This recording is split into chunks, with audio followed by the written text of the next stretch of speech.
Bonjour, bienvenue dans votre série de podcasts Comme un lien. Savez-vous qu'il est possible de réconcilier agriculture et environnement ? À travers toute l'Occitanie, des agriculteurs testent de nouvelles méthodes pour réduire l'impact de l'agriculture sur la nature. Souvent pointés du doigt quand on parle du climat, les agriculteurs se mobilisent pour inventer de nouvelles pratiques, explorer des méthodes naturelles et transformer le monde rural pour faire face aux défis d'aujourd'hui. Je m'appelle Karen et je travaille à la Fédération régionale des CIVAM d'Occitanie. À travers ce podcast, nous allons vous faire découvrir une nouvelle manière de faire de l'agriculture grâce à la force du collectif et de l'agroécologie. Nous irons à la rencontre d'agricultrices et d'agriculteurs qui font bouger les lignes en s'engageant pour une véritable autonomie des fermes et une agriculture plus durable. C'est très important d'abord de favoriser la biodiversité. Le cœur de mon métier, c'est la production de miel. J'ai voulu faire une saison de maraîchage pour voir un peu, mettre les mains dans la terre. Mon père, il m'a toujours dit quand une parcelle est belle, le vin est bon. Vous écoutez le podcast Comme un lien.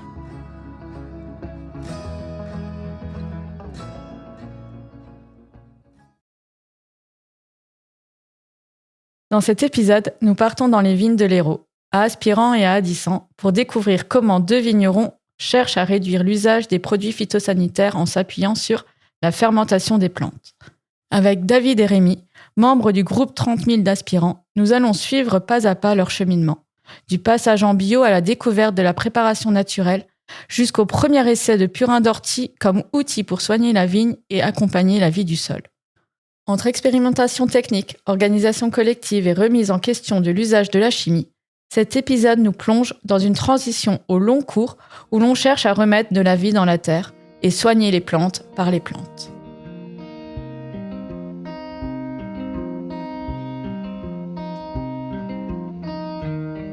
Bonjour à tous les deux. Bonjour. Bonjour. David, tu t'es installé en 2006 et tu travailles aujourd'hui en bio. Est-ce que tu peux un peu nous raconter ton parcours et le chemin qui t'a amené à la création de ton propre domaine ? Moi, donc j'ai passé mon diplôme en 2000 et après j'ai cherché du travail. J'étais ouvrier agricole pendant quelques années et j'ai toujours rêvé d'avoir des vignes à moi. Et donc j'ai réussi à trouver une vigne qui était à l'abandon sur ma commune. J'ai téléphoné au propriétaire, il m'a dit que c'était OK. Donc j'ai commencé à la travailler, à la remettre en état et du coup j'ai commencé à me lancer donc avec cette première vigne. Et l'idée de mon installation, ça s'est fait en 2006. Alors à l'époque, j'étais hors cadre familial, ils voulaient pas m'installer. Donc je suis installé à titre secondaire, 30 ans salarié agricole et 7 hectares de vignes à côté. Ok. Et du coup, ça a toujours été ton ambition de t'installer en bio ? Au début, j'ai fait malheureusement comme on avait appris à l'école, donc voilà, qu'il fallait mettre des produits aussi bien en amont qu'en aval. Et je me suis posé les questions de suite en fait, puisque la chimie je maîtrisais pas, je savais pas ce que c'était. Et puis surtout, j'avais des voisins qui avaient un certain âge et je leur ai posé la question de savoir comment ils faisaient avant. Et ils m'ont dit on faisait comme ça, on n'avait pas ça, voilà. Donc je me suis dit si avant ça marchait, pourquoi ça marcherait pas maintenant quoi. Donc j'ai commencé à faire mes propres essais pour être convaincu de ça. Donc on apprend au fur et à mesure. En fait, je réapprends mon métier en autodidacte parce que ce qui me chagrine là-dedans, c'est qu'on n'apprend pas ça à l'école, quoi, notamment les écoles agricoles. Il y a des techniques qui existent, qui sont naturelles, qui marchent très bien. Il faudrait les apprendre au plus grand nombre et en passant par l'école, évidemment, dans un premier temps, quoi. Donc là, tu nous expliques que finalement, tu es allé chercher de nouveaux modes culturaux dans une idée de diminuer du coup l'usage des produits phytosanitaires chimiques. Cette démarche, elle t'a amené aujourd'hui à choisir de traiter tes vignes par les plantes. Tu nous as un tout petit peu expliqué tout à l'heure, mais quel type de plantes, comment t'as réussi à... Alors après, j'ai vite été convaincu de ça et j'ai commencé à faire des essais sur des purins de prêle, des choses comme ça, mais toujours prudemment en fait. Parce que il y a toujours une interrogation, puis il faut toujours qu'on arrive à la récolte aussi. C'est suivant les années aussi, donc il y a des fois des produits qui marchaient, sur d'autres qui marchaient moins bien. L'association des produits aussi, c'est important. Donc j'ai fait par exemple une année un essai avec de l'osier pour combattre le mildiou et osier, j'ai fait 100% sur une parcelle, 100% osier. J'ai pas eu des bons résultats. Sur une autre parcelle, un peu d'osier à 50-60% avec du cuivre. Et là, j'avais le meilleur résultat. Ça doit pouvoir se faire, mais la transition est quand même, il faut être prudent par rapport à la transition. Il faut que ça se fasse progressivement et adapté suivant les années. Parce que les années, on n'a pas le même climat. Et donc, on ne peut pas faire un traitement systématique. Il faut adapter suivant le climat. Et voilà, donc ça, c'est important. Quand tu parles de moins bons résultats et de meilleurs résultats, est-ce que tu peux juste nous donner un peu des chiffres pour qu'on puisse les savoir chiffres, j'avais une perte, sur la partie 100% osier, j'ai dû avoir quand même une perte de 40-50%, je pense, la moitié pratiquement. Et je dirais vraiment de bons résultats avec un peu de cuivre mélangé. Rémi, du coup, de ton côté, tu t'es installé à Addisson en 1997 et en bio depuis 2008. Quelle est ton histoire et pourquoi as-tu choisi de passer en conversion bio ? Moi, au début, je me suis formé formation classique. J'étais un cancre à l'école, donc je suis allé assez vite à un lycée agricole faire un BTA, viticulture œnologie, un BTS. Et derrière, je suis parti m'installer à la vigne, donc en 97 et comme tout agriculteur bien formé, pareil, en chimie, sans trop me poser des questions. Et c'est en 2001 ou 2002, je me souviens plus, j'ai eu une crise d'urticaire géant à la suite d'un traitement. Et donc, c'est là où ça a basculé. À partir de 2003, j'ai arrêté les produits chimiques. Et donc, le début de la certification en 2008.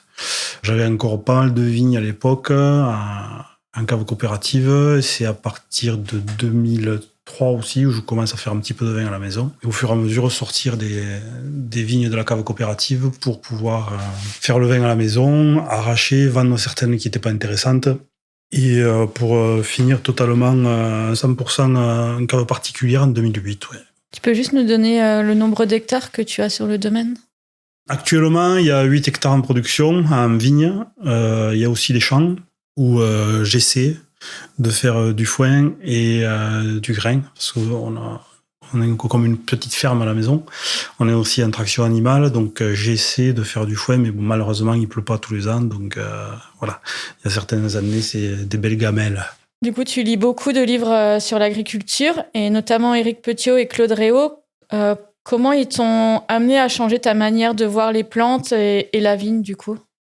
Alors, Éric Petiot, c'est un mec qui a publié beaucoup de livres. C'est quelqu'un qui est très, très intéressant parce qu'il a énormément développé toutes ces histoires d'abord avec des huiles essentielles et des produits phytosanitaires. Il s'est inspiré de plein de formateurs différents, comme la méthode Érodi sur les sols et de la biodynamie ou même des mantras indiens, quoi. Ensuite, Claude Réau, qui lui n'a pas écrit de bouquin, pas à ma connaissance, mais qui est formateur en biodynamie. Depuis quelques années, il est ingénieur agronome et c'est une façon totalement différente d'apprendre les choses à travers les métaux, les gaz de notre côté. Et c'était très intéressant. Et donc, du coup, j'ai continué les lectures sur tout ce qui est biodynamie, etc., etc. C'est près de chez toi, Rémi, que les premiers essais de purin d'ortie ont commencé. Est-ce que tu peux un peu nous décrire comment tu as démarré en détaillant les étapes ? Donc, c'est-à-dire de passer de la récolte, l'importance de l'eau, la mise en place dans la cuve avec l'accompagnement du Civam Bio 34. Ouais, on s'est principalement inspiré de la méthode d'Éric Petiot, de ce qu'il a écrit dans ses bouquins là sur les préparations qui aident les plantes. Donc récolte d'ortie fraîche, donc très peu. On la met entière, on ne la hache pas pour la mettre dans l'eau. Moi, ça fait quelques années, justement, pour la biodynamie et pour les traitements, j'avais une cuve de récupération d'eau de pluie. Donc, jusqu'à présent, on a tout fait avec de l'eau de pluie. Et en gros, donc, c'est 10 kilos de matière végétale, donc ortie, on peut mettre de fougère, consoude, peu importe, pour 100 litres d'eau, pardon. Et jusqu'à présent, on arrive à tâtons, on n'a jamais trop raté des purins dans l'ensemble, et on se fie à la mousse et à l'odeur pour le moment, en attendant d'avoir du matériel un peu plus spécifique comme des pH mètres, redox mètres et conductimètres. Parce que justement, dans ses bouquins, Éric Petiot a marqué des abacs ou des repères en tout cas qui prouvent que le purin est prêt. Donc à l'avenir, c'est le prochain projet pour pouvoir faire des purins plus précis. Et c'est quoi la période pour ramasser ? Fin avril à peu près. Ouais, de toute façon, c'est juste avant la fleur ou au début de la fleur.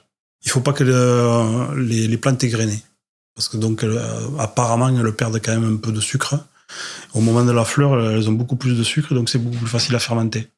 Rémi, du coup, tu es allé quand même beaucoup plus loin en testant aussi des purins de consoude en lien avec un maraîcher, dans une logique d'entraide avec d'autres agriculteurs. Comment cette entraide elle s'est mise en place et qu'est-ce que ça a changé dans ta façon de travailler aussi Dans les bouquins aussi de Éric Petiot, il n'y a pas que l'ortie, il y a la consoude qui est très intéressante. Et ce dont on s'aperçoit avec nos analyses de sol, c'est qu'on a les sols particulièrement adissants, aspirants, enfin je ne sais pas ailleurs, mais qui sont assez peu pourvus en bore. Et donc la consoude, on sait qu'elle a énormément de bord dans son purin, enfin dans ses feuilles et de fait dans son purin. Donc on a établi une association non formelle avec Mathias, donc un marché bio qui est aspirant, qui a quelques rangs de consoude, et donc il a aussi des vignes, et en échange nous on lui taille des vignes, et en échange il nous laisse ramasser sa consoude. Avec Rémi, on en parlait parce qu'on sait très bien que c'est en association, la ortie et la consoude, c'est quand même très complémentaire. Mais pour trouver la consoude, c'était pas si évident que ça. Et moi, comme j'avais des bonnes relations avec le maraîcher du village, des aspirants, et je savais qu'il en faisait. Donc j'ai dit, est-ce qu'on pourrait pas trouver une solution dans ce sens-là ? Et c'est là qu'on a trouvé une solution d'entraide, puisque lui, il avait des vignes à côté, le maraîcher, qu'il n'avait pas le temps de s'en occuper. Donc j'ai dit, écoute, on peut trouver une solution. Nous, tu viens aller un coup de main, et en contrepartie, on peut ramasser de la consoude, quoi. Donc ça, l'histoire, c'est fait comme ça, et ça a duré on le fait encore depuis, ça fait 2 ou 3 ans maintenant. Et le bord, ça a quoi comme impact au niveau de la vigne quand son sol est dépourvu de bord ? Alors l'histoire du purin, c'est qu'on le met essentiellement sur les feuilles, le bord, donc c'est un peu comme un engrais foliaire en fait, et le bord il intervient dans le maintien en fait des parties vertes en fait. Du coup, David, toi, dans tes essais avec le groupe 30 000, tu envisages de faire tes propres purins aussi. Mais tu as rencontré des maladies qui t'ont freiné dans ces tests. Est-ce que tu peux un peu nous raconter tes retours là-dessus ? En fait, ça m'a freiné. C'était en fait la première année qu'on a fait le purin avec l'équipe. Moi, j'ai eu des problèmes techniques avec mon appareil. Et du coup, j'ai eu un peu de pression de maladie, l'oïdium notamment. Et j'avais lu quelque part qu'effectivement, attention, quand on a une pression de maladie, le purin d'ortie peut accélérer, peut développer justement, ça peut être à contresens en fait de ce qu'on recherche, puisque ça peut effectivement augmenter la maladie en fait, entre guillemets. Donc j'ai eu peur et j'ai pas cette année-là, je n'ai pas mis. Je l'ai utilisé par contre pour, comme j'ai planté des arbres, en dilution à 10%, mettre au niveau des pieds des arbres. Voilà, ça booste toujours, c'est quand même efficace dans ce sens-là, quoi. David, aussi, tu nous as expliqué que tu étais un peu en dilemme entre aller vers les plantes et la difficulté de lâcher entièrement les phytos. Ce qu'il faut comprendre, c'est que l'analyse se fait en fait aussi à la parcelle, quoi. On peut pas se dire je remplis mon appareil, je vais traiter comme ils font beaucoup. Moi, je me pose la question à chaque parcelle, en fait, suivant le type de sol, suivant si elle a le cépage, plus ou moins sensible. Donc, le top, ça serait de faire, effectivement, des micro-traitements. Mais bon, ça, souvent, techniquement, on est tout seul sur l'exploitation. Je suis tout seul sur l'exploitation, donc c'est difficile de mettre ça en place. Et puis, moi, ce qui m'inquiète, c'est pour ça que je tends vraiment à aller vers les plantes, parce que moi, ce qui m'inquiète ici, c'est la chaleur, la sécheresse. Et en bio, on a du cuivre et du soufre, quoi, à disposition. Donc, le soufre ici, quand il fait chaud, il faut être extrêmement prudent. Donc, c'est trouver tout un équilibre entre tout ça, quoi. Tous les produits qu'on peut avoir. Et donc, du coup, tant qu'on n'a pas fait ses propres essais, c'est difficile de mettre un protocole en place, quoi. Il y a aussi une part de feeling, de ressentir un peu les choses et de faire ses propres essais à chaque fois, en fait. Et puis s'adapter suivant le climat. Rémi, tout à l'heure, tu nous as un peu parlé du protocole développé par Éric Petiot pour l'élaboration du purin. Tu peux un peu nous dire à quel moment il est prêt pour être mis sur les vignes et nous expliquer le temps que ça prend, etc. En fait, l'idée, c'est de faire en sorte que l'eau de pluie soit déjà chaude avant de lancer le purin. Et donc, pour pouvoir enclencher la fermentation assez vite, c'est une fermentation qui se fait sans oxygène. Et donc, pour essayer de préserver au maximum la qualité de la plante. Plus on attaque chaud autour de 30 degrés, plus vite ça va. Donc, ça peut arriver qu'en 4-5 jours, ce soit fait. Tout dépend de la température de départ de la fermentation. On a déjà eu des trucs à plus de 15 jours, parce qu'on a démarré trop froid. Donc, l'idée, c'est d'avoir un purin qui est réduit. Donc, c'est-à-dire que visuellement, ça reste une eau assez trouble, mais avec des reflets verts. Si l'eau est marron, c'est qu'on est allé trop loin. On va plutôt vers le purin et vers le côté détruit de la plante. Et donc, c'est ce qu'on veut pas. Et oxydé. Et donc, voilà, une fois que ça, c'est prêt, donc, j'appelle les copains et on fait une mise en bidon assez rapide. Et comme ça, on peut le conserver 1 an. Donc, l'idéal, c'est de faire les purins au printemps. Et pour qu'ils soient applicables là dans le reste de l'année, quoi. Les purins qui sont pas utilisés, en général, sur feuilles pendant la saison, on va les vaporiser sur le sol à l'automne. Et du coup, vous aviez parlé d'outils de mesure. Et comment ces outils pourraient vous permettre d'être beaucoup plus performants dans l'élaboration de vos purins ? Le but, c'est que justement, grâce à ces appareils, on soit sûr que notre purin est de qualité. Et ça permettrait même si on le fait au feeling, pour l'instant, on sent que ça sent quand même relativement bon, qu'on arrive à faire des purins entre guillemets équilibrés. Il faut qu'on soit sûr de la qualité du purin, quoi. Enfin, en fait, on cherche à renforcer les défenses naturelles de la vigne en amenant des éléments des plantes, mais aussi il faut que ce purin soit chargé en électricité, donc d'un point de vue redox et avec un bon pH. On cherche à amener vers le domaine de santé de la plante, qui est acide et réduit. Et donc, à travers ces appareils de mesure, on va pouvoir être sûr de faire des choses un peu plus précises. C'est-à-dire qu'on essaie d'amener des purins à pH 6,5, ce qui correspond au pH de la plante, et sur des redox qui sont inférieurs à 200 millivolts. Du coup, ça m'amène à la question des indicateurs de la conductivité et de l'état de santé de la plante qui, du coup, te guident plutôt dans tes décisions d'application de purin. On fait tout en préventif. Par exemple, là, au débourrement, on a déjà fait des essais pendant 2-3 ans avec des purins de fougères qui sont très positifs, qui amènent justement la plante dans son domaine de santé.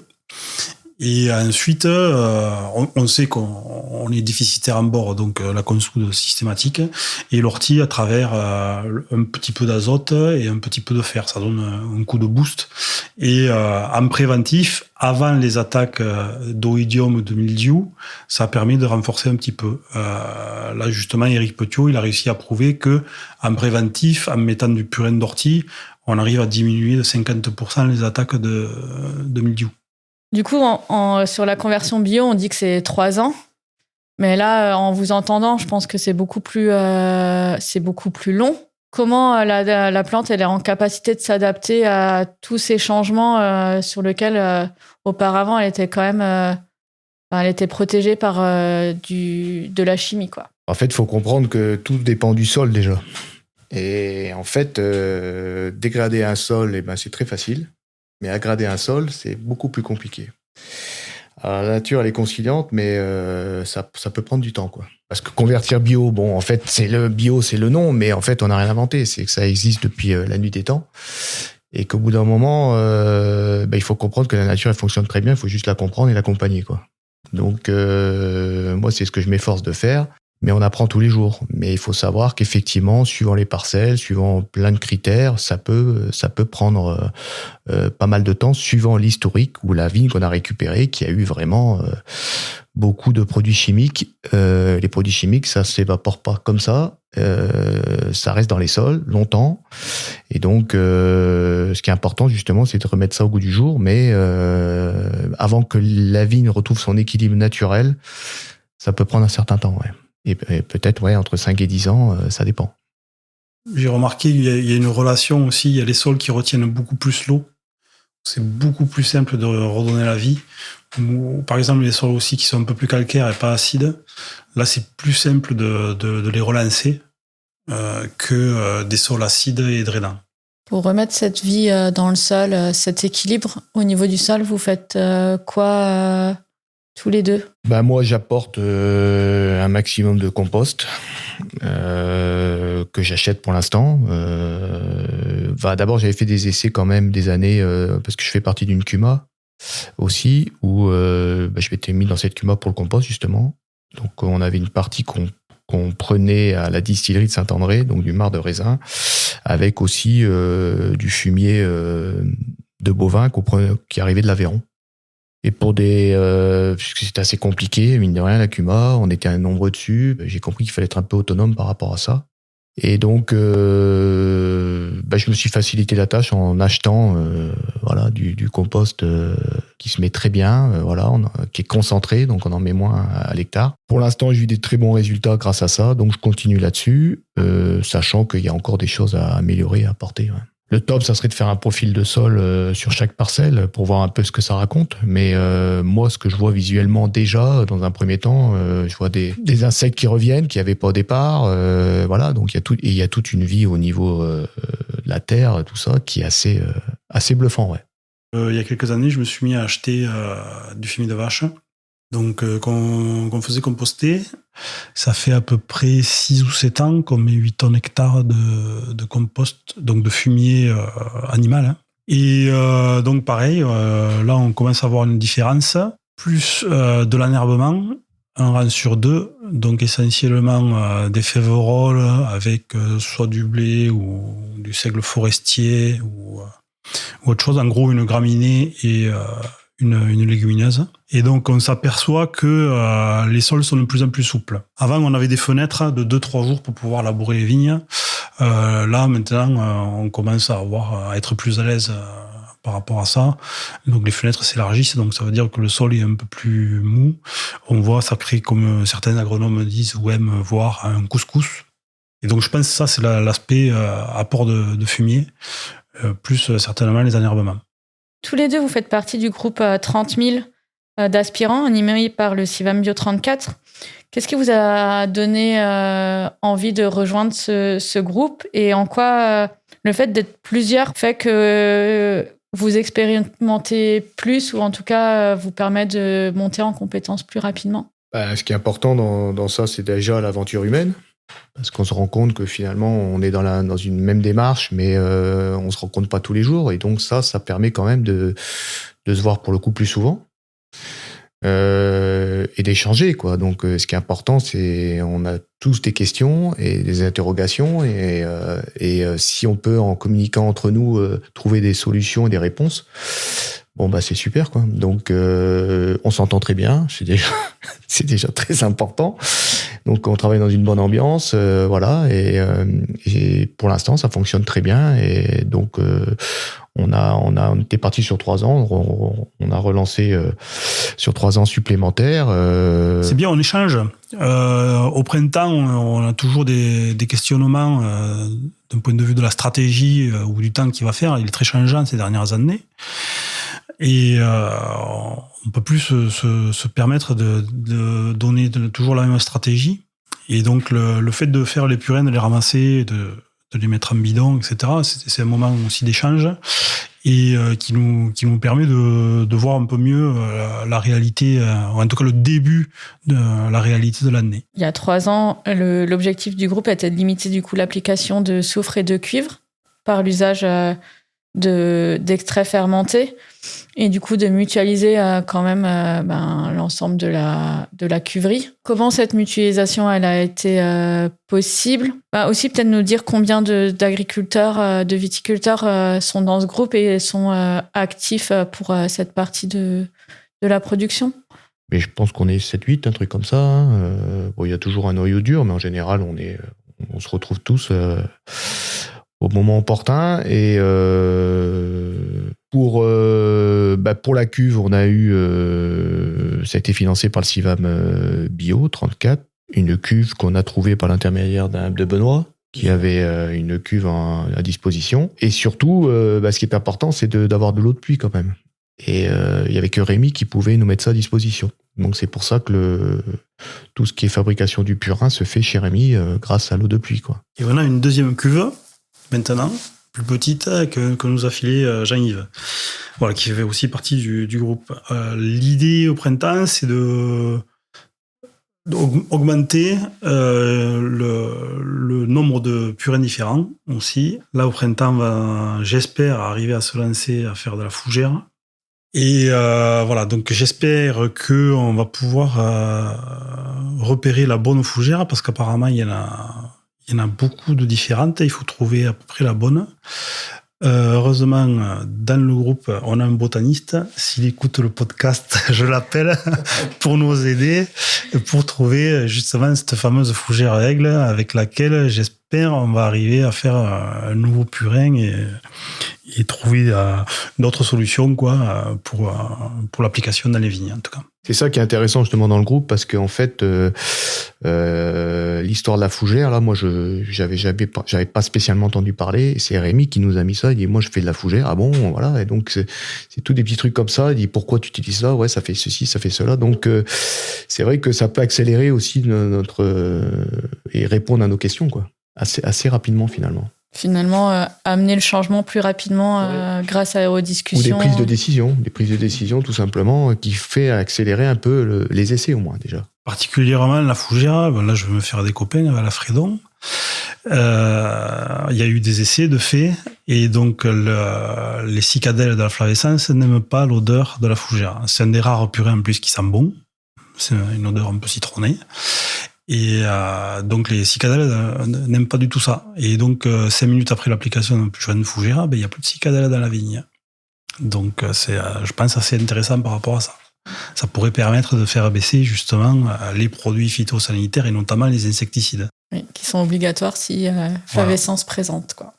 Donc après 3 ans de travail sur toutes ces pratiques que vous nous avez présentées, pour vous, quels sont les principaux points à faire évoluer, et peut-être aussi nous dire les points de vigilance pour ceux qui voudraient se lancer?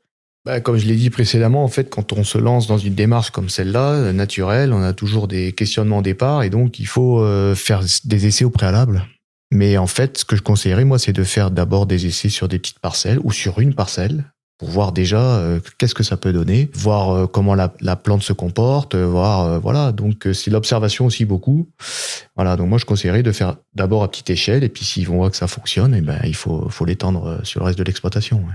L'important, c'est aussi comme on disait tout à l'heure, de partager, quoi, de partager les expériences. Faut arriver à bien s'entendre, c'est sûr, mais il y a beaucoup à gagner, quoi, à travailler à plusieurs. Eh bien, merci à tous les deux.